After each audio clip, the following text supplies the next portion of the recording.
अस्सलाम वालेकुम दोस्तों, मेरा नाम डॉक्टर अली असगर है और आज की इस वीडियो में हम इम्पोर्टेंट पॉइंट्स डिस्कस करने जा रहे हैं फेडरल बोर्ड बायोलॉजी से। और फेडरल बोर्ड बायोलॉजी के इम्पोर्टेंट टॉपिक्स याद रहे एमडीकेट पॉइंट ऑफ व्यू से हम डिस्कस करने जा रहे हैं। इससे पहले सिंध बोर्ड के मुताबिक तमाम रजिस्टर्ड बच्चों को बेसिक इन टॉपिक की जो है वो कवर करवा दी गई है। अब जो है वो फेडरल बोर्ड में वो पॉइंट्स जिनका एमडीकेट में आना मुमकिन है, उन पॉइंट को आज की इस वीडियो में हम डिस्कस करने जा रहे हैं। तो आज के इस लेक्चर को शुरू करने से पहले आपसे एक बार रिक्वेस्ट करेंगे कि अगर आपने अब तक हमारे इस चैनल को सब्सक्राइब नहीं किया, जो कि सिंध बोर्ड टीचिंग के नाम से है, तो काइंडली आज ही आप हमारे इस चैनल को सब्सक्राइब करें और साथ ही साथ बेल आइकन को लाजमी क्लिक करें ताकि हमारी अपलोड करदा तमाम इंपॉर्टेंट वीडियोस की नोटिफिकेशन भी आपको रिसीव हो सके। तो आइए स्टार्ट करते हैं। सबसे पहले राइबोसोम्स की अगर हम बात करते हैं, ribosomes observe in electron microscope. Ribosome को आम माइक्रोस्कोप से ऑब्जर्व नहीं किया जा सकता। राइबोसोम को सबसे पहले इलेक्ट्रॉन माइक्रोस्कोप की डिस्कवरी के बाद ऑब्जर्व किया गया है, क्योंकि ये हमारे सेल में पाए जाने वाले सबसे छोटे ऑर्गेनील हैं और सेल के अंदर इनकी तादाद सबसे ज़्यादा होती है। तो अगर आपसे एमसीक्यू में पूछे जाए सबसे स्मॉलेस्ट ऑर्गेनील कौन है, राइबोसोम। सबसे ज़्यादा तादाद में कौन से पाए जाते हैं, राइबोसोम। और वो कौन सा ऑर्गेनील है जो सिर्फ और सिर्फ इलेक्ट्रॉन माइक्रोस्कोप में ऑब्जर्व हो सकता है, तो वो आंसर क्या होगा, राइबोसोम। फिर आपके पास है नॉन मेम्ब्रेनस ऑर्गेनील है ये, क्योंकि मेम्ब्रेन बाउंड ऑर्गेनील और नॉन मेम्ब्रेन बाउंड ऑर्गेनील की अलग क्लासिफिकेशन है और उस क्लासिफिकेशन में राइबोसोम जो है वो नॉन मेम्ब्रेन बाउंड ऑर्गेनील है, इसके पास जो है वो मेम्ब्रेन नहीं होती। Found in both prokaryotic and eukaryotic cell, ये दोनों प्रोकैरियोट और यूकैरियोटिक सेल दोनों में पाया जाता है। यूकैरियोटिक राइबोसोम जो होता है वो लार्जर होता है और इसको जो टाइप का नाम दिया गया ATS। याद रखिएगा सिंध बोर्ड में इसका कोई जिक्र नहीं है, सिंध बोर्ड की बुक के अंदर इसका कोई जिक्र नहीं है, फेडरल बोर्ड में जिक्र है और ये बाकायदा एमडीकेट में पूछा जाता है। तो यूकैरियोटिक राइबोसोम जो होते हैं वो लार्जर होते हैं और इसकी जो टाइप होती है वो ATS करके इसको लेबल किया जाता है। इसके दो सब यूनिट होते हैं, एक सब यूनिट 60S वाला होता है और दूसरा सब यूनिट जो होता है वो 40S वाला होता है। दोनों इस तरीके से कंबाइन होते हैं और इन दोनों को कंबाइन ATS का नाम दिया जाता है। अब आप कहेंगे सर 60S और 40S जो है वो मिलकर 100S होता है, तो बेटा यहाँ मैथमेटिक्स नहीं है, ये सिर्फ सिंबल को लेबल किया गया है। प्रोकैरियोटिक राइबोसोम्स जो है वो स्मॉलर होते हैं और उनको लेबल किया जाता है 70S। राइबोसोम कहाँ बनते हैं, सेल के न्यूक्लियोलस वाला। आपको मालूम है न्यूक्लियस के अंदर एक स्फेरिकल बॉडी होती है, उस स्फेरिकल बॉडी को हम न्यूक्लियोलस कहते हैं और ये न्यूक्लियोलस जो है ये क्या करता है, राइबोसोम बनाता है। अब ये राइबोसोम न्यूक्लियोलस बनाता है तो ये साइटोप्लाज्म में कैसे पहुंचता है, transported in cytoplasm through nuclear pore. Nucleus की जो मेम्ब्रेन होती है उसमें सुराख होते हैं ना, उन सुराखों से गुजरते हुए, उन पोर से गुजरते हुए राइबोसोम साइटोप्लाज्म तक पहुंचता है। राइबोसोम के अंदर जो है वो इक्वल अमाउंट, गौर से सुनिएगा, राइबोसोम के अंदर इक्वल अमाउंट होती है आरएनए और प्रोटीन की, और आरएनए और प्रोटीन दोनों मिलकर क्या बनाते हैं, राइबो न्यूक्लियोप्रोटीन। तो इसके बाद इक्वल अमाउंट होती है आरएनए और प्रोटीन की। यूकैरियोटिक सेल के अंदर राइबोसोम जो होते हैं वो फ्री भी होते हैं और attach with rough endoplasmic reticulum.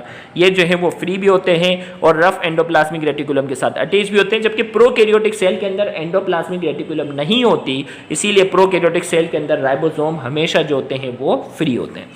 Function की अगर हम बात करते हैं, राइबोसोम को प्रोटीन फैक्ट्रीज का नाम दिया जाता है, जो कि सिंध बोर्ड के अंदर लिखा हुआ है और इसका प्राइमरी काम जो है वो प्रोटीन सिंथेसिस है। मेनी राइबोसोम, बहुत सारे राइबोसोम जब आपस में कंबाइन हो जाते हैं, बहुत सारे राइबोसोम जब आपस में कंबाइन हो जाते हैं, जो स्ट्रक्चर बनता है उसे हम कहते हैं पॉलीसोम या पॉली राइबोसोम कहते हैं। तो ये वो इंपॉर्टेंट पॉइंट्स थे जो राइबोसोम के हवाले से हैं, जिनका एमडीकेट में आना जो है वो मुमकिन था। आइए अब हम बात करते हैं एंडोप्लाज्मिक रेटिकुलम की। याद रहे एंडोप्लाज्मिक रेटिकुलम की हमने बेसिक जो है वो रजिस्टर्ड ग्रुप के अंदर जो है वो सिंध बोर्ड के मुताबिक जो है वो डायग्राम के थ्रू एक एक चीज़ हमने एक्सप्लेन की हुई है। यहाँ हम जो है वो एमडीकेट पॉइंट ऑफ व्यू से फेडरल बोर्ड के जो इंपॉर्टेंट पॉइंट्स निकालकर हम डिस्कस करने जा रहे हैं। तो आइए हम बात करते हैं। Endoplasmic reticulum only present in eukaryotic cell. क्या है ये सिर्फ और सिर्फ यूकैरियोटिक सेल में पाया जाता है। Extend from nuclear membrane to plasma membrane. याद रखिएगा ये एक पूरा कैनालिकुलर सिस्टम होता है और ये सिस्टम जो है वो न्यूक्लियर मेम्ब्रेन से शुरू होता है और कहाँ तक जाता है, प्लाज्मा मेम्ब्रेन यानी सेल मेम्ब्रेन तक जाकर ये फैला हुआ होता है। एंडोप्लाज्मिक रेटिकुलम की जो है वो दो टाइप्स होती हैं, रफ एंडोप्लाज्मिक रेटिकुलम जिसके साथ राइबोसोम अटैच होते हैं, smooth endoplasmic reticulum without ribosome जिसके साथ राइबोसोम अटैच नहीं होते हैं। स्केलेटल मसल सेल, अब देखें skeletal muscle cell have smooth endoplasmic reticulum more. Skeletal muscle cell होते हैं ना जो हमारे स्केलेटन को मूव करवाते हैं, इनके पास स्मूथ एंडोप्लाज्मिक रेटिकुलम जो होती है वो ज़्यादा मिकदार में होती है और उसे कहते हैं सार्कोप्लाज्मिक रेटिकुलम। अगर आपसे पूछा जाए सार्कोप्लाज्मिक रेटिकुलम जो स्केलेटल मसल के अंदर होती है ये एंडोप्लाज्मिक रेटिकुलम की कौन सी टाइप है, तो आपको मालूम होना चाहिए ये स्मूथ वाली टाइप है। तो स्केलेटल मसल सेल के पास जो है वो स्मूथ एंडोप्लाज्मिक रेटिकुलम ज़्यादा मिकदार में होती है और उसे सार्कोप्लाज्मिक रेटिकुलम कहते हैं। रफ एंडोप्लाज्मिक रेटिकुलम का जो काम है वो प्रोटीन सिंथेसिस है और इसका काम है मैकेनिकल सपोर्ट, सेल को क्या करना, सपोर्ट प्रोवाइड करना। स्मूथ एंडोप्लाज्मिक रेटिकुलम की बात करते हैं, इसका काम है मेटाबॉलिज्म ऑफ कार्बोहाइड्रेट, कार्बोहाइड्रेट की मेटाबॉलिज्म करना, detoxification of drug and poison. Drug, कोई भी ड्रग जिसका जहरीला इफेक्ट हो उसकी डिटॉक्सिफिकेशन करना, कोई जहर अगर है तो उसकी डिटॉक्सिफिकेशन करना, स्पेशली लीवर सेल। तो ये स्मूथ एंडोप्लाज्मिक रेटिकुलम का काम है सिंथेसिस ऑफ लिपिड, लिपिड की सिंथेसिस करना, स्टोर कैल्शियम कैल्शियमाइन को स्टोर करना एंड मैकेनिकल सपोर्ट। ये तमाम काम जो है वो किसके हैं, ये तमाम काम जो है वो स्मूथ एंडोप्लाज्मिक रेटिकुलम के हैं। फिर इसके बाद हम बात करते हैं गोल्जी एपेरेटस की। किसकी बात करने जा रहे हैं, हम बात करने जा रहे हैं गोल्जी एपेरेटस की। गोल्जी एपेरेटस जो है इसको डिस्कवर करने वाले जो साइंसदान है, गोल्जी एपेरेटस को डिस्कवर करने वाले साइंसदान है, उसका नाम है कैमिलो गोल्जी कॉम्प्लेक्स जो होते हैं, इसे गोल्जी कॉम्प्लेक्स को गोल्जी एपेरेटस का भी नाम देते हैं और गोल्जी बॉडीज का भी नाम देते हैं। फ्लैटेन मेम्ब्रेन बाउंड सेक, गोल्जी कॉम्प्लेक्स का जो मिडल पार्ट जो होता है वो फ्लैटेन होता है, मेम्ब्रेन बाउंड होता है, सैक लाइक होता है, उसे सिस्टर्नी कहते हैं। जबकि इसके सराउंडिंग वाला यानी एसोसिएटेड विद वेसिकल, इसके जो पेरिफेरल पार्ट जो होता है वो राउंड होते हैं, वेसिकल शक्ल में होते हैं, उसे गोल्जी वेसिकल का नाम देते हैं। अब जो इसके दो फेसेस होते हैं, सिस फेस और ट्रांस फेस।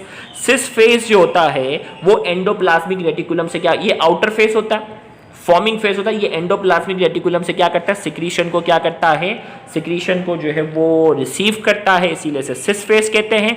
और ये कॉन्वेक्स होता है। जबकि देखो ये मैंने जो ना सिन बोर्ड वाले में मैंने डायग्राम से उसको बताया हुआ, तो वो भी देख लीजिएगा।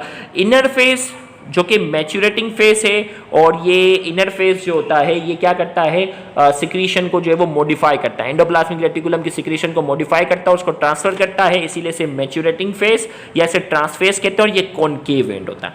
इंपॉर्टेंट फंक्शन गोल्जी कॉम्प्लेक्स का जो है वो सेल सिक्रीशन है और ये सेल सिक्रीशन के साथ साथ receive secretion from endoplasmic reticulum से सिक्रीशन को रिसीव करता है and modified them to perform specific function, और उसको मॉडिफाई करता है, उसमें मुख्तलिफ जो है वो एलिमेंट्स को शामिल करने की सलाहियत भी इसके अंदर होती है और ये मखसूस फंक्शन परफॉर्म करता है। और अगर आपसे पूछा जाए वो कौन से ऑर्गेनेल हैं जो गोल्जी कॉम्प्लेक्स से ओरिजिनेट होते हैं, सिन बोर्ड में इसका जिक्र नहीं है, फेडरल में है, लाइसोसोम, पेरोक्सिसोम और ग्लाइऑक्सिसोम। ये तीन ऑर्गेनेल जो हैं, ये तीन ऑर्गेनेल वो हैं जो गोल्जी कॉम्प्लेक्स से क्या होते हैं, ओरिजिनेट होते हैं। Glycoprotein and lipoprotein are form in Golgi complex. Glycoprotein और लाइपोप्रोटीन जो है वो गोल्जी कॉम्प्लेक्स में बनते हैं। During cytokinesis Golgi vesicles are arranged on the cell equator fuse together to form phragmoplast. याद रखिएगा जब सेल साइटोप्लाज्म डिवाइड होता है ना उसे कहते हैं साइटोकाइनेसिस। गोल्जी वेसिकल्स जो होते हैं वो इक्वेटर बिल्कुल इसके सेंटर वाले पार्ट में अरेंज हो जाते हैं और आपस में फ्यूज हो जाते हैं और जो स्ट्रक्चर बनता है उसे कहते हैं फ्रेगमोप्लास्ट। याद रखिएगा इसका भी जो है वो सिन बोर्ड में जिक्र नहीं है, जबकि एमडी केट के पास पेपर में ये बाकायदा आ चुका है। फ्रेगमोप्लास्ट कहते हैं जिसमें गोल्जी वेसिकल जो है वो आपस में कंबाइन होते हैं। तो यहाँ जाकर हमने जो है वो इंपॉर्टेंट पॉइंट्स जो है वो एमडी केट के पॉइंट ऑफ व्यू से हमने डिस्कस किए और इन पॉइंट्स को आपने अच्छे से याद रखना है ताकि एमडी केट में इन पॉइंट्स रिलेटेड कोई एमसीक्यू आए तो आपका वो एमसीक्यू मिस ना हो। Thank you very much. अल्लाह हाफिज़।